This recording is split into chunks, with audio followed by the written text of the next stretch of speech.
नमस्कार दोस्तों, स्वागत है आपका उपज के डिजिटल प्लेटफॉर्म पर, जहां आज हम आपके लिए लेकर आए हैं 22 तारीख को कृषि रसायन विज्ञान के पेपर में छपने वाले प्रश्न और उनको सोल्व किस प्रकार से किया जाएगा।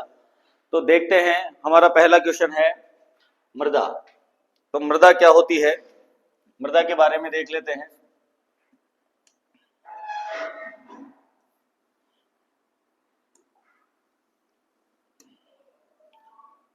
तो मृदा जो है वो मृदा शब्द की उत्पत्ति सोलम से हुई है और सोलम का अर्थ क्या होता है? फ्लोर। फ्लोर या फर्श जिसको कहते हैं हम। कौन सी भाषा का शब्द है? लैटिन भाषा का शब्द है, जिसका अर्थ क्या होता है? फ्लोर या फर्श। ये भी लिख सकते हैं। उसके बाद में परिभाषा लिखेंगे। परिभाषा को पॉइंट में याद रखें तो बड़ी परिभाषा हम लिख सकते हैं। पॉइंट कैसे होंगे? प्राकृतिक पिंड है मृदा। क्या है? प्राकृतिक पिंड। दूसरा पॉइंट हमारे पास आ जाएगा खनिज पदार्थों, खनिजों के अपक्षय, कार्बनिक पदार्थों, कार्बनिक पदार्थों के विच्छेदन। ठीक है। मृदा एक प्राकृतिक पिंड है, खनिज पदार्थों का अपक्षय, कार्बनिक पदार्थों के विच्छेदन से निर्मित होती है। उसके बाद में यांत्रिक आधार, यांत्रिक आधार प्रदान करती है। Mechanical support. कौन सा सपोर्ट देंगे? Mechanical support. उसके बाद में आंशिक जीवन, आंशिक जीवन प्रदान करती है। अगर जल व वायु अगर मिल जाती है तो पौधों को जो है ये जीवन प्रदान करती है। और एक और पॉइंट हम लिख देंगे, प्रोफाइल के रूप में। कैसे होती है? प्रोफाइल के रूप में होती है। तो मृदा की परिभाषा अगर हमें लिखनी है तो इन पॉइंट के बहाने हम जो है वो बड़ी परिभाषा हम लिख सकते हैं। मतलब natural body, natural body, weathering of rocks, weathering of mineral. उसके बाद में decomposition, decomposition of organic matter, mechanical support, mechanical support provide करेगी।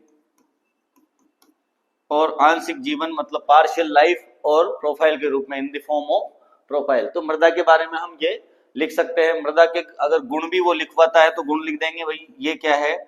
3D स्ट्रक्चर है, मतलब त्रिविमीय संरचना है। कैसी संरचना है? त्रिविमीय संरचना है। मतलब इसमें लंबाई होती है, इसकी ऊंचाई होती है, मतलब गहराई होती है, लंबाई होती है और चौड़ाई होती है। इसलिए इसको हम क्या कह रहे हैं? 3 डायमेंशनल बॉडी कह रहे हैं। प्राकृतिक पिंड है। उसके बाद में रिसाइकल का काम भी करती है। रिसाइकल मतलब पुनर्चक्रण का कार्य करती है। ये मृदा के बारे में हम लिख सकते हैं। अगर वो एक नंबर में क्वेश्चन पूछता है तो जल्दी लिख देंगे क्योंकि ये पॉइंट अपने पास है। दूसरा हमारे पास आ जाता है, दूसरा है मृदा अवयव। तो मृदा के कौन कौन से अवयव होते हैं? तो आपने ये गोला पहले भी देखा होगा, 25%, 25%, 45% और 5%। तो ये जो भाग होता है इसे कहते हैं ठोस, सॉलिड पार्ट। और ये जो भाग है इसे हम कहते हैं पोरोसिटी या रंध्रावकाश, या क्या कहते हैं? रंध्रावकाश। क्या कहेंगे इसको? रंध्रावकाश कहेंगे। ये है खनिज पदार्थ, खनिज पदार्थ। 5% जो होता है वो कार्बनिक पदार्थ होगा। 25% मृदा वायु और 25% मृदा जल। 25% क्या है? मृदा जल है। तो अगर आपसे पूछ लिया जाए कि मृदा के अवयवों के बारे में लिखिए तो आप ऐसा डायग्राम बना करके फिर पर्टिकुलर को लिख सकते हो कि ये 45% होता है, ये 5% होता है, ये 25% और ये 25%। जल के बारे में लिखेंगे तो ये पोषक तत्वों का विलायक होता है, सोल्यूबलाइजर ऑफ द न्यूट्रिएंट। उसके बाद में मृदा वायु में नाइट्रोजन होगी, ऑक्सीजन होगी और CO2 होगी। तो मृदा की वायु जो होती है, मृदा की वायु में CO2 की मात्रा जो है वो 0.3% होती है, मतलब वायुमंडल की अपेक्षा 10 गुना अधिक। कितनी अधिक होती है? 10 गुना अधिक, 10 टाइम मोर। उसके बाद में ऑक्सीजन की बात करें O2 की, तो O2 जो होता है वो 20 पॉइंट समथिंग परसेंट होगा। उसके बाद में नाइट्रोजन की बात करें तो ये होता है 78% के लगभग मृदा वायु में नाइट्रोजन पाया जाता है। ये हो गया। उसके बाद में कार्बनिक पदार्थ में क्या आ जाता है? सूक्ष्म जीव प्लस सूक्ष्म जीव, micro organism plus humus, humus plus micro organism, उसको हम क्या कहते हैं?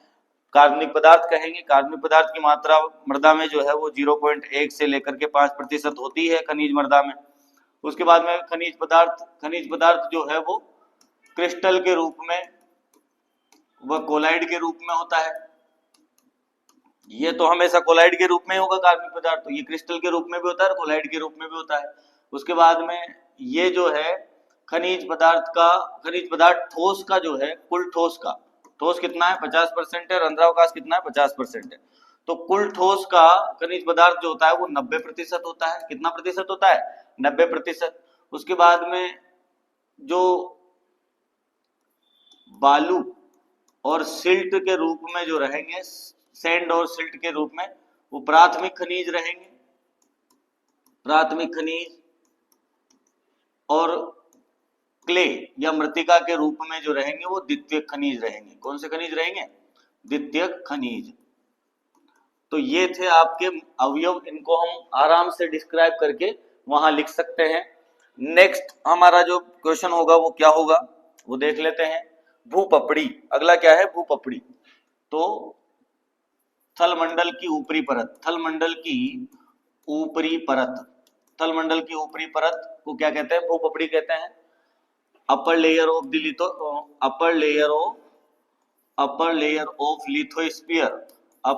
ऑफ लिथोस्फीयर, थलमंडल की ऊपरी परत को क्या कहते हैं? भूपपड़ी कहते हैं। भूपपड़ी की गहराई जो होती है वो लगभग 20 मील होती है। कितनी होती है? 20 मील। और इसमें जो है दो परतें होती है। एक परत को तो हम कहते हैं सीएल, मतलब जो एल्यूमिनियम सिलिकेट से बनती है, एल्यूमिनियम सिलिकेट से बनती है तो उसे सीएल कहते हैं। और एक परत होती है सीमे, जो किससे बनती है? मैग्नीशियम सिलिकेट से निर्मित होती है। मैग्नीशियम सिलिकेट से निर्मित होती है, इसलिए इनकी दो परतों का नाम क्या रखा है हमने? सीएल और सीमे रखा है। उसके बाद में इसमें क्या बिंदु आ सकते हैं?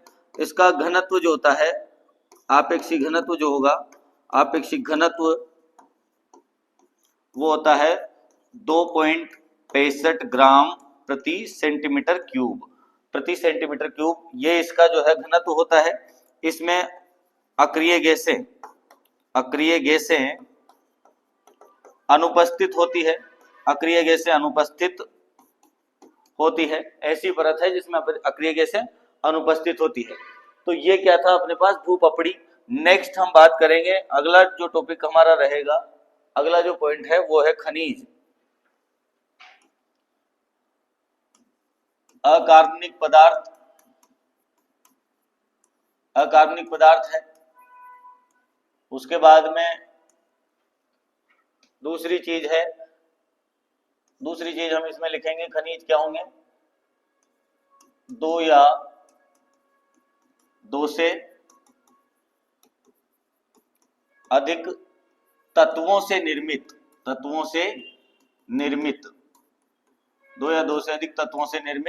टू और मोर एलिमेंट्स। मतलब कितने एलिमेंट्स? कंपोज फ्रॉम 2 और मोर एलिमेंट।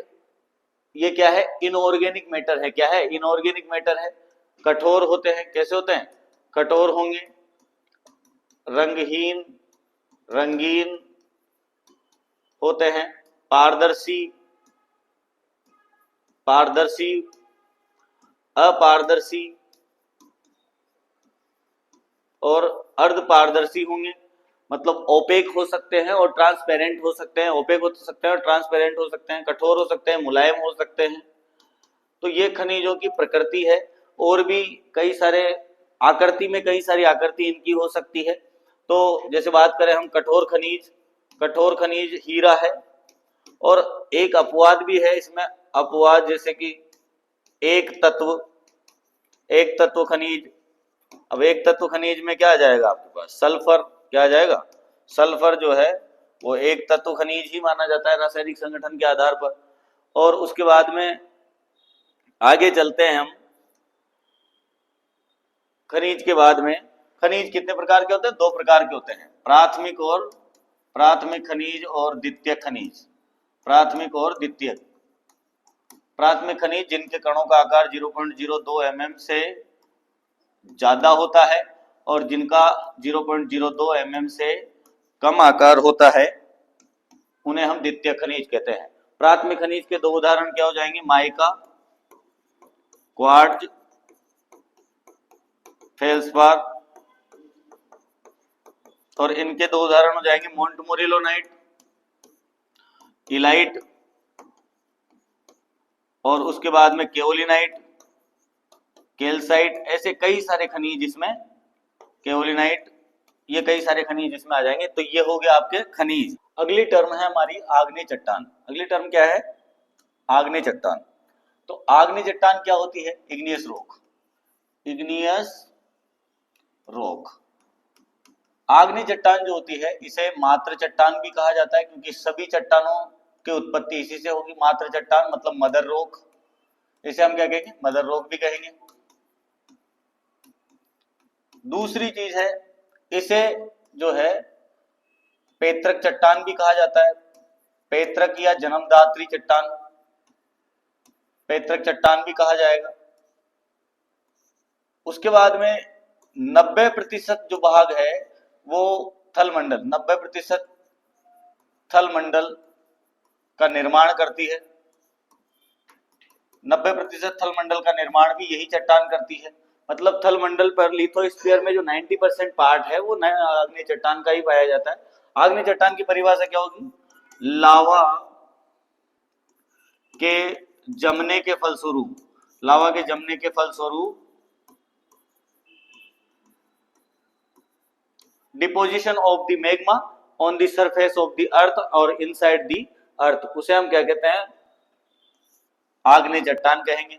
आग्नेय का अर्थ होता है, आग्नेय का अर्थ क्या होगा, आग्नेय, और इसका अर्थ जो होता है वो होता है आग के समान, आग के समान या आग से उत्पन्न। अग्नि से उत्पन्न को हम क्या कह रहे हैं, आग्नेय कह रहे हैं, इग्नियस कह रहे हैं। तो लावा के बाहर आकर के ठंडा होकर जमने या अंदर जमने की जो प्रक्रिया है उससे जो चट्टान बनती है उसे हम क्या कहते हैं, आग्नेय चट्टान कहते हैं। यह परतहीन होती है, मतलब इसमें कोई जो है लेयर्स नहीं पाई जाती, लेयर्स लेस होगी। ये जो चट्टान होती है वो लावा के जमने के आधार पर 2 भागों में बांटी है हमने। कितने भागों में, 2 भागों में। एक तो होती है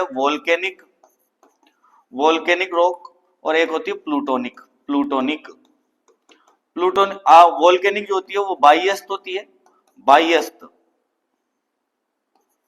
बाह्यस्थ चट्टान, और प्लूटोनिक मतलब आंतरस्थ या आंतरिक चट्टान।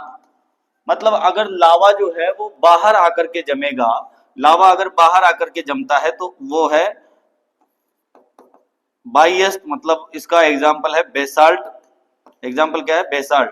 और अगर लावा अंदर ही जम जाता है तो उसका एग्जाम्पल क्या है, ग्रेनाइट, मतलब उससे हम क्या कहते हैं, प्लूटोनिक रॉक कहते हैं। ये ग्रेनाइट हो जाती है। ऐसे ही जो है सिलिका की मात्रा के आधार पर भी जो है 3 भागों में बांटा गया है।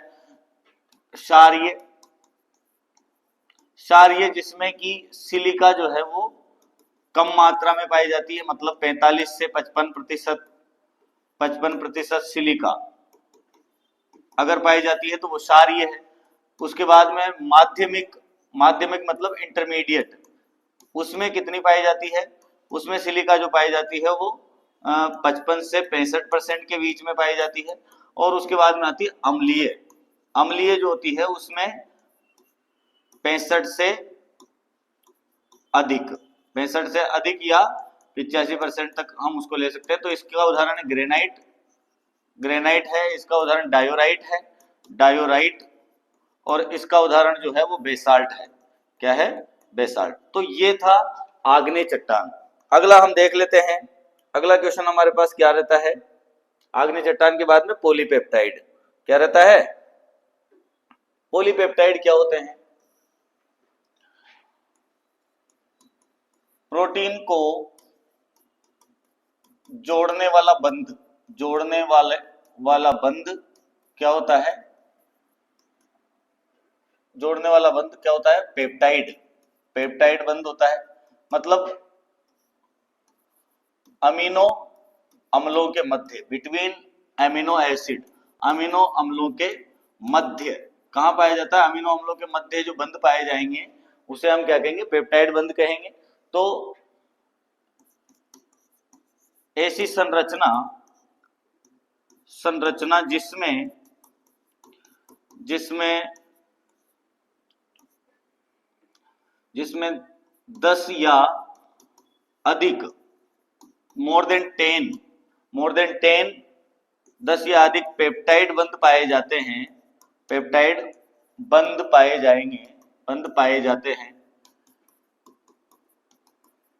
उसे हम क्या कहते हैं? पॉलीपेप्टाइड कहते हैं। पॉलीपेप्टाइड क्या होते हैं? जिसमें अमीनो अम्लों में 10 से ज्यादा पेप्टाइड बंध पाए जाएंगे, उसे हम क्या कहेंगे? पॉलीपेप्टाइड कहते हैं।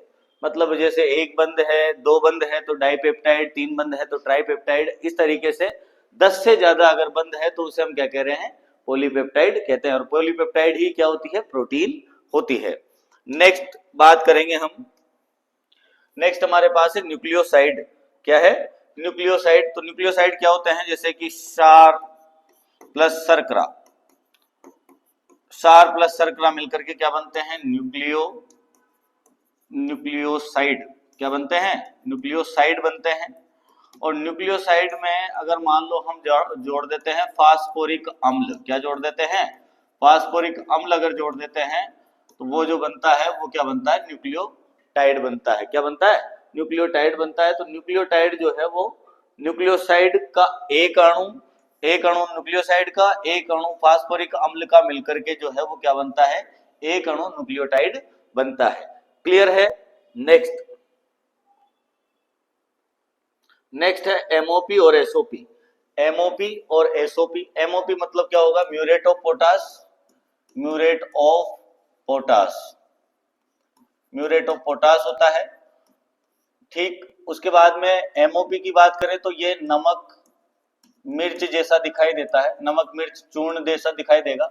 मिक्सचर ऑफ साल्ट चिली, नमक मिर्च चूर्ण के जैसा दिखाई देगा। स्वाद में जो है वो कड़वा होता है, कड़वा होगा। उसके बाद में लैंग्वेनाइट, लैंग्वेनाइट व कार्नेलाइट, कार्नेलाइट खनिज से निर्मित, किससे निर्मित होता है? लैंग्वेनाइट व कार्नेलाइट खनिज से निर्मित होता है। ये इसके पॉइंट है जो हम अगर एमओपी आ जाता है तो हम लिख देंगे। इसमें K2O कितना होता है? वो होता है 58 से 60%। उसके बाद में नमी कितनी होगी? नमी जो होती है वो 0.5% होगी। उसके बाद में इसमें जो है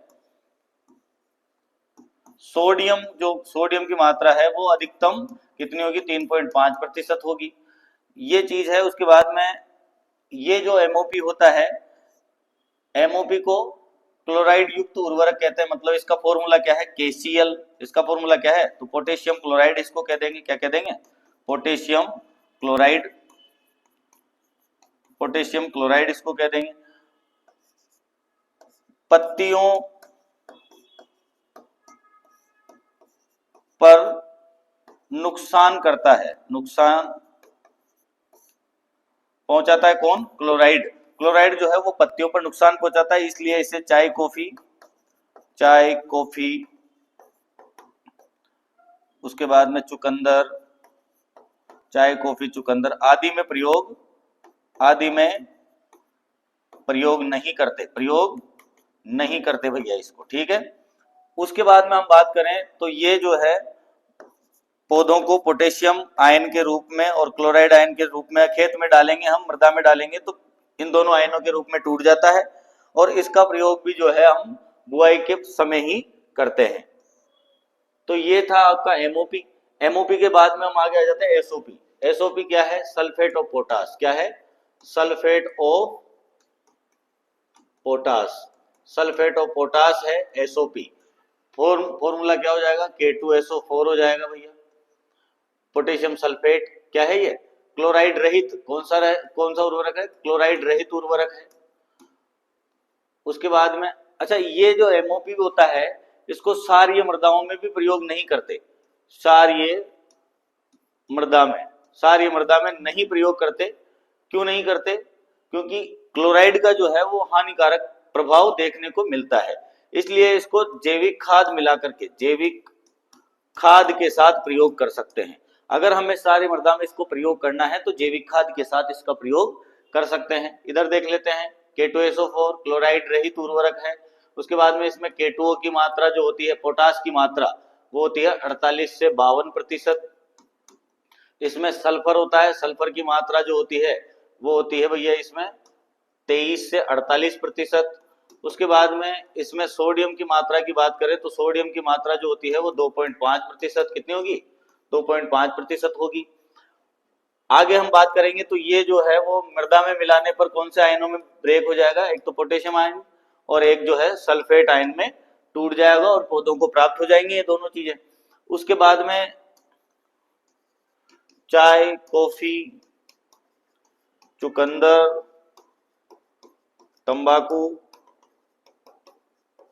तंबाकू, इनमें सब में क्या कर सकते हैं, इसको यूज कर सकते हैं, प्रयोग कर सकते हैं। उसके बाद में महंगा उर्वरक है, महंगा उर्वरक क्या है, ये महंगा उर्वरक है। नमी की मात्रा वही 0.5 से 1% के लगभग हम मान सकते हैं, तो नमी कितनी, 0.5%। ये चीजें, सब चीजें इसमें आ जाती है। प्रयोग अगर इनका जो दोनों उर्वरकों का प्रयोग करते हैं तो जैसे पौधे की बढ़वार अच्छी होती है, पौधों में प्रतिरोधकता आती है, कीट व रोगों के प्रति प्रतिरोधकता उत्पन्न होती है।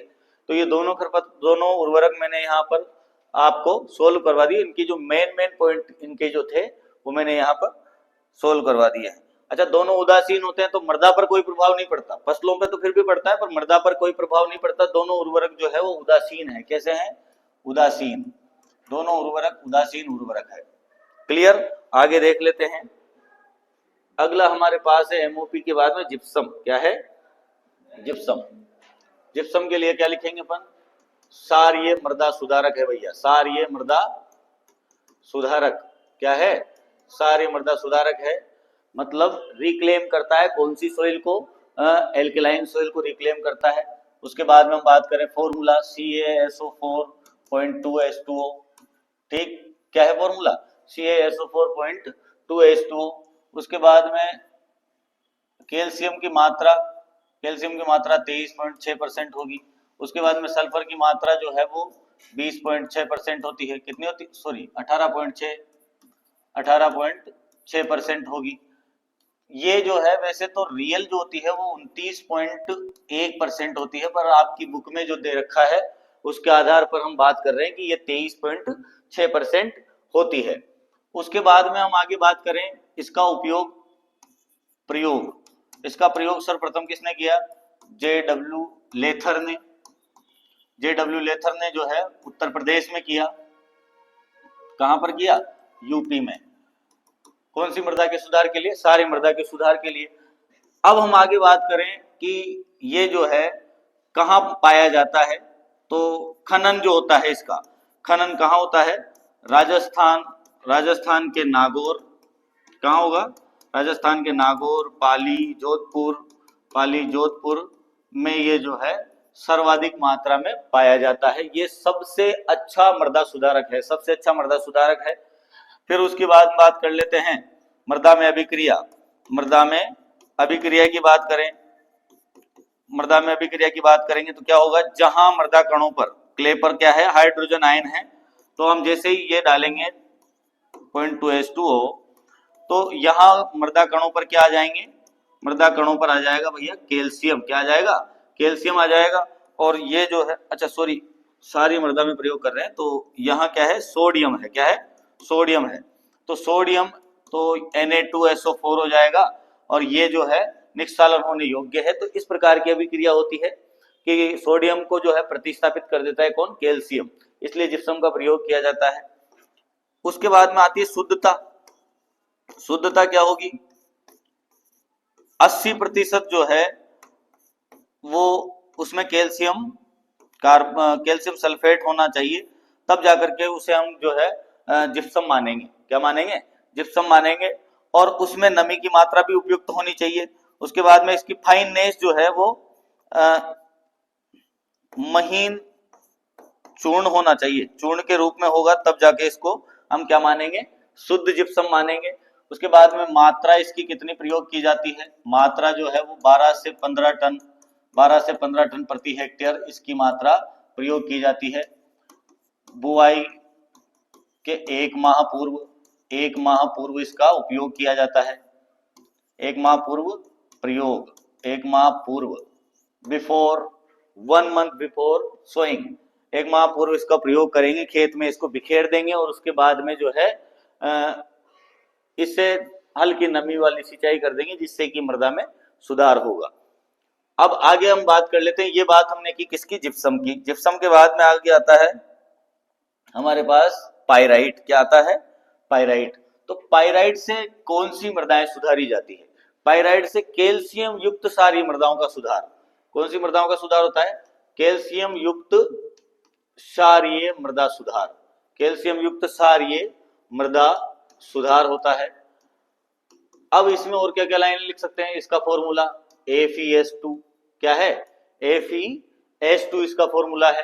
खनन कहाँ होता है भैया, कहाँ प्राप्त होता है ये, तो ये जो है बिहार में अमझोर जिला, ठीक है, अमझोर में होगा। उसके बाद में राजस्थान में जो है ये सीकर, कहाँ प्राप्त होता है, सीकर के सलादीपुर में, सीकर के कहा, सलादीपुर वहां का कस्बा है, वहां पर प्राप्त होगा। उसके बाद में कर्नाटक में भी ये प्राप्त होता है, कर्नाटक के मैसूर में ये प्राप्त होता है। तो ये पाइराइट की बात कर रहे थे हम। पाइराइट में जो है कैल्शियम युक्त सारी मृदाओं तो प्रयोग किया ही जाएगा इसको।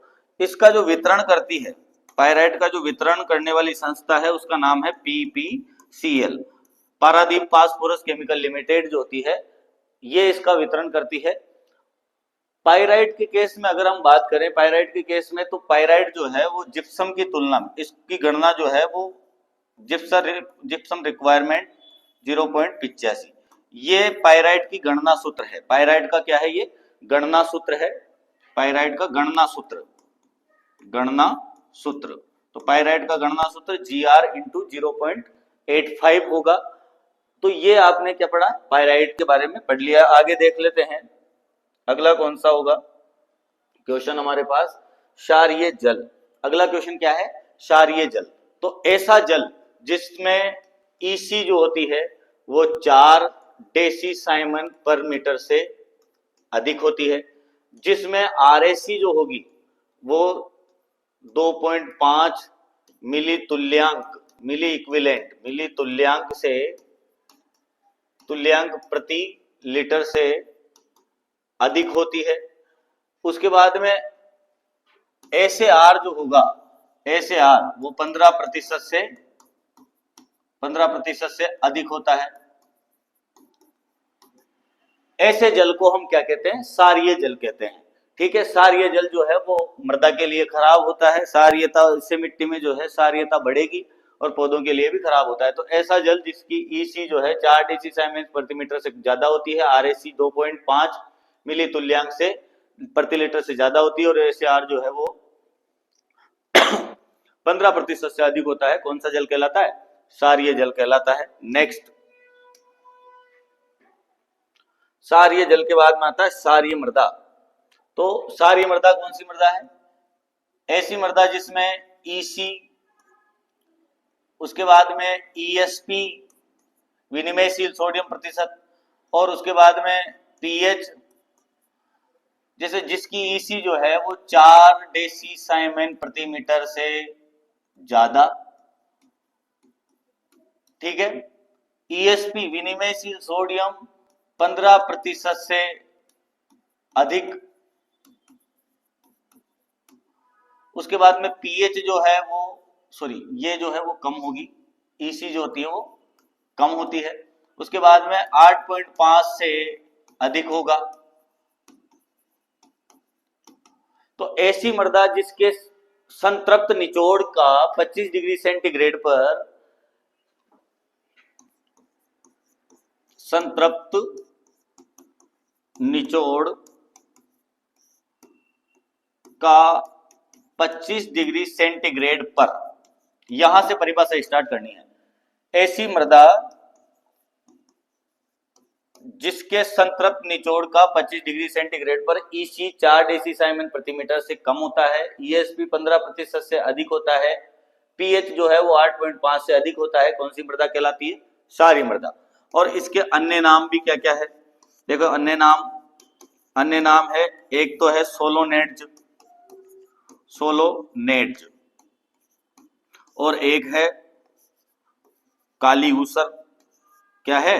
काली ऊसर। तो काली ऊसर तो किसने कहा इसको? हिलगार्ड द्वारा। हिलगार्ड ने तो इसको काली ऊसर कहा, और सोलोनेट्स किसने कहा? गेदरोइज ने इसको क्या कहा? सोलोनेट्स कहा।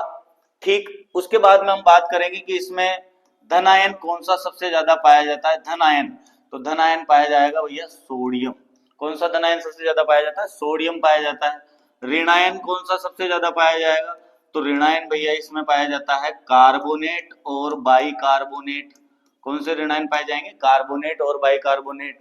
सुधार की बात कर ले भैया कि सुधार, तो सुधार जो है वो जिप्सम के द्वारा, किसके द्वारा? इसमें रासायनिक सुधार बढ़िया होता है, तो जिप्सम के द्वारा रासायनिक सुधार हो जाएगा। क्लियर? चलो आगे बढ़ते हैं भैया, आगे देख लेते हैं। आगे हमारे पास 3 टॉपिक आगे, क्या क्या आगे? ईसी, आरएसी और एसएआर। जैसे क्षारीय जल की परिभाषा में हमने यही तीनों टॉपिक देखे थे, तो एक एक वर्ड में इनको समझाते हुए चलते हैं कि अगर मान लो ईसी आ गया 1 नंबर में तो क्या लिखोगे? ईसी आ गया तो मैं बताऊंगा जो लिखोगे। ईसी की फुल फॉर्म क्या है? विद्युत चालकता। विद्युत चालकता, विद्युत चालकता किसे कहेंगे? विलियन में, मतलब जल की बात कर रहे हैं तो विलियन में आयनों की सांद्रता, आयनों की सांद्रता को क्या कहते हैं भैया? ईसी कहते हैं। उसके बाद में इकाई क्या होगी इसकी? इकाई जो होगी वो क्या होगी? डेसीसाइमन, डेसीसाइमन प्रति मीटर। इकाई क्या होगी? डेसीसाइमन प्रति मीटर होगी। उसके बाद में हम बात करें तो लवण जो पाए जाते हैं, लवण कितने पाए जाते हैं? 0.64 ग्राम प्रति लीटर। कितने पाए जाएंगे? 0.64 ग्राम प्रति लीटर जो है वो लवण पाए जाते हैं। 0.64 ग्राम प्रति लीटर जो है वो क्या पाए जाएंगे? लवण पाए जाएंगे। तो ये हमने किसकी बात करी है? ईसी की बात कर ली। किसकी बात करी है? ईसी की। आगे देख लेते हैं।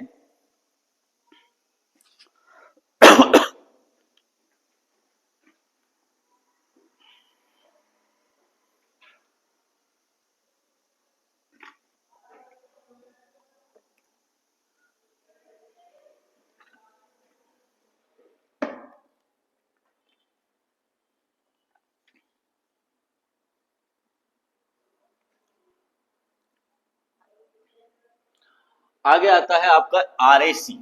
आरएसी क्या होता है? Residual sodium carbonate. Sodium carbonate, residual sodium carbonate मतलब अवशिष्ट, अवशिष्ट सोडियम कार्बोनेट, अवशिष्ट सोडियम कार्बोनेट होगा भैया।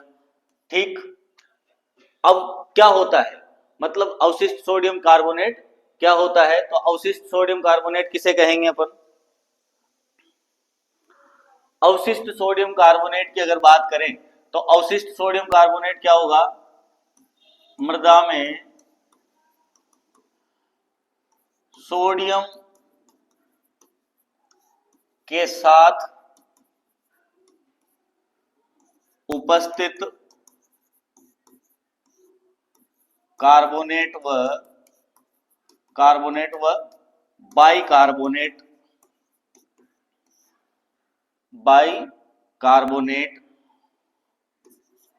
बाइकार्बोनेट जो होता है उसे हम क्या कहते हैं, आरएसी कहते हैं। इसका इकाई क्या है, इसकी इकाई क्या हो जाएगी भैया, इकाई जो हो जाएगी इसकी वो क्या है, मिली तुल्यांक प्रति लीटर। क्या है, मिली तुल्यांक प्रति लीटर जो है इसकी इकाई है, मतलब MEQ पर लीटर। ठीक है, पर लीटर हो जाएगी। उसके बाद में हम आगे बात करेंगे, इकाई के बाद में इसका फॉर्मूला भी है भैया।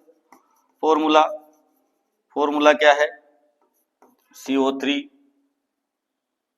माइनस प्लस HCO3 माइनस, और माइनस क्या कर देंगे यहाँ पर, कैल्शियम प्लस मैग्नीशियम प्लस। ये इसका फॉर्मूला है।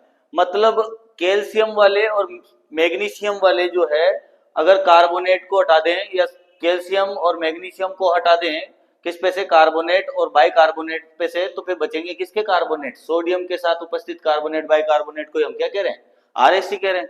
क्या कह रहे हैं, RAC। आगे देख लेते हैं SAR क्या होता है, सोडियम एडजॉर्प्शन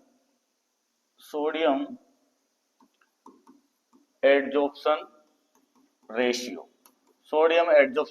होता है। मतलब इसे क्या कहते हैं हम, सोडियम अवशोषण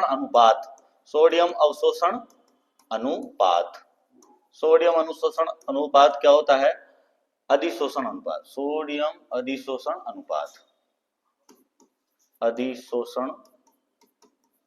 अनुपात। अब ये क्या होता है, मृदा जल में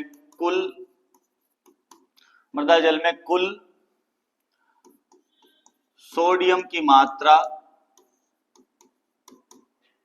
तथा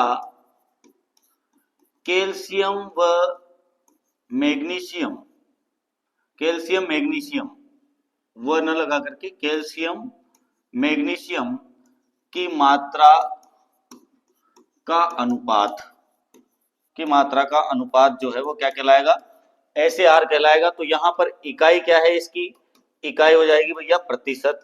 उसके बाद में फॉर्मूला इसका क्या हो जाएगा, फॉर्मूला यहाँ पर हो जाएगा अच्छा ये इकाई क्या है, प्रतिशत है, और फॉर्मूला हो जाएगा इसका सोडियम के कंपैरिजन में निकाल रहे हैं प्रतिशत, तो under root calcium plus magnesium plus बटा 2।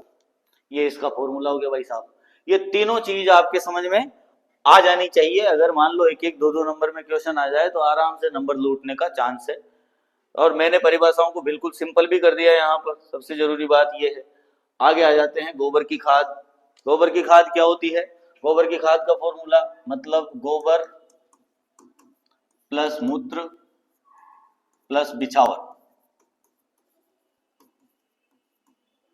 डंग यूरिन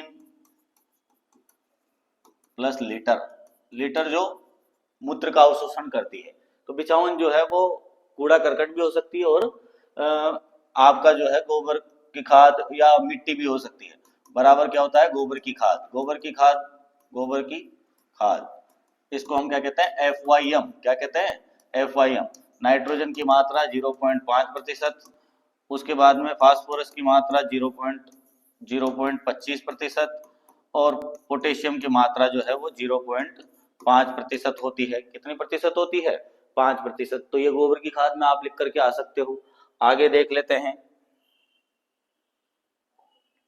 नेक्स्ट टॉपिक हमारे पास है उर्वरकों में पोषक तत्वों की मात्रा। तो अपने सिलेबस में जो है वो 7 उर्वरक हैं, मैं यहां पर लिख देता हूं। अमोनियम सल्फेट, उसके बाद में है यूरिया के बाद में है DAP के बाद में है MOP के बाद SOP, केन, किसान खाद भी कहते हैं, केन को क्या कहते हैं, किसान खाद, केन, और उसके बाद में है SSP। तो ये उर्वरक हैं। तो देख लेते हैं कि किसमें कितनी मात्रा पाई जाती है, नाइट्रोजन की, फास्फोरस की, पोटास की। तो nitrogen, phosphorus, potassium, calcium, magnesium और सल्फर, इन तत्वों की बात कर लेते हैं। ठीक है साहब, चलो कर लेते हैं बात। अमोनियम सल्फेट में नाइट्रोजन कितनी परसेंट होती है? 20.6%। कितनी परसेंट होगी? 20.6%। फास्फोरस नहीं होती, पोटेशियम नहीं होती, कैल्शियम नहीं होता, मैग्नीशियम नहीं होता, सल्फर कितना होता है? 24%। कितना होता है? 24% होता है। यूरिया में 46% नाइट्रोजन, डीएपी में 18% नाइट्रोजन, 46% फास्फोरस, एमओपी में नाइट्रोजन नहीं होगी, फास्फोरस, इसमें जो है 48 से 52%। ठीक, एसओपी की बात करें, अच्छा सल्फर की बात करें तो इसमें जो होता है 23 से 48% सल्फर होता है। उसके बाद में एसओपी की बात कर लेते हैं, सॉरी एमओपी में जो है, हम इसमें एसओपी का कर दिया अपन ने, एमओपी में होता है 58 से 60%, और ये नहीं होता। एसओपी की बात कर रहे थे हम, तो 48% से लेकर के 52% जो है, और उसके बाद में 23 से 48% ये होता है सल्फर। केन को किसान खाद कहते हैं, calcium ammonium nitrate. Calcium ammonium nitrate मतलब 25% जो है इसमें क्या होती है? नाइट्रोजन होती है, बाकी की हम बात नहीं करेंगे इस पे। इसमें 12% तो जो है वो अमोनियम नाइट्रेट होती है, और 12% जो है अमोनियम नाइट्रोजन होती है, और 12% ही जो है नाइट्रोजन होती है। एसएसपी सिंगल सुपर फास्फेट में नाइट्रोजन नहीं, फास्फोरस 16%, उसके बाद में सल्फर जो है वो 12%, और कैल्शियम की बात करें तो 19% या 18%, और मैग्नीशियम की बात करें तो 4%। ये एसएसपी हो गया। तो विभिन्न उर्वरकों में जो अपने सिलेबस में है उनमें पोषक तत्वों की मात्रा यहाँ पर मैंने आपको बता दी है। आगे बात करते हैं, नेक्स्ट हमारा जो टॉपिक है वो है ह्यूमस। ह्यूमस क्या होता है? ह्यूमस तो सबसे पहले तो ये क्या है? कार्बनिक कोलाइड है। क्या है? कार्बनिक कोलाइड। तो ह्यूमस के लिए पॉइंट ही ध्यान रखने हैं आपको कि कौन कौन से पॉइंट हो सकते हैं। एक तो जटिल पदार्थ है, दूसरा गहरा भूरा है, गहरा भूरा काला। ठीक, प्रतिरोधी पदार्थ है, मतलब दोबारा से जो है ये सड़ नहीं सकता, प्रतिरोधी पदार्थ है। ह्यूमस गहरे भूरे काले रंग का कोलाइडी पदार्थ है। क्या है? कोलाइडी पदार्थ किससे बनता है? कार्बनिक पदार्थों के सड़ने से बनता है। किसके सड़ने से बनता है? कार्बनिक पदार्थों के सड़ने से बनता है। इसके तत्व क्या क्या है ह्यूमस के तत्व? तो ह्यूमस के तत्व जो है वो है भैया ह्यूमिक एसिड, ह्यूमिक अम्ल, फल्विक अम्ल, फल्विक अम्ल है, और ह्यूमीन, और क्या है? ह्यूमीन है। तो अगर आपसे ह्यूमस के बारे में पूछा जाए कि ह्यूमस के गुण लिखिए, तो भैया गुण तो ये जटिल पदार्थ है, गहरा भूरा काला है, अम्लीय प्रतिरोधी पदार्थ है, कोलाइडी पदार्थ है। उसके बाद में नेगेटिव आवेश, नेगेटिव चार्ज होता है। उसके बाद में समूह जो पाए जाते हैं इसमें, कार्बनिक समूह, वो क्या होते हैं? COOH कार्बोक्सिलिक ग्रुप, फिनोलिक समूह और इनोलिक समूह, और क्या है? इनोलिक समूह पाए जाते हैं। बात होगी इसकी। उसके बाद में हम बात करें कि इसमें कार्बन की मात्रा कितनी होती है, तो 50% होती है। कार्बन की मात्रा कितनी होती है? 50%। और नाइट्रोजन की मात्रा जो होती है वो 5% होती है। उसके बाद में बात करें हम ऑक्सीजन की, तो ऑक्सीजन जो होता है वो 35% होता है, और हाइड्रोजन जो होगा वो लगभग जो है वो 5% होगा। कितना होगा? 5% होगा। तो ये इस तरह से होता है। उसके बाद में इसका CN अनुपात जो होता है वो कितना होता है? 10:1 होता है। उभय CEC, इसकी CEC जो होती है वो कितनी होती है? तो 200 सेंटीमोल पर केजी। इतने गुण लिख दोगे बहुत है भैया, इतने गुण बहुत ज्यादा होते हैं। ठीक है, ह्यूमस हो गया। ये था हमारा ये वीडियो, इसमें यहीं तक के हमने टॉपिक शामिल किए हैं। अगर आपको ये वीडियो अच्छा लगा हो तो इसे लाइक और शेयर करें, और आगे और भी बहुत सारी टर्म्स है उनको भी हम समझेंगे, उनको भी हम देखेंगे, जो कि आपके पेपर में डायरेक्ट ही छपने वाली है। तो ये यहाँ तक हमने इतनी सारी टर्म समझी है, समझ में आया मुझे कि आपको समझ में आई होगी। अगर समझ में आई होगी तो आप जो है इसको लाइक करना। ठीक है, धन्यवाद।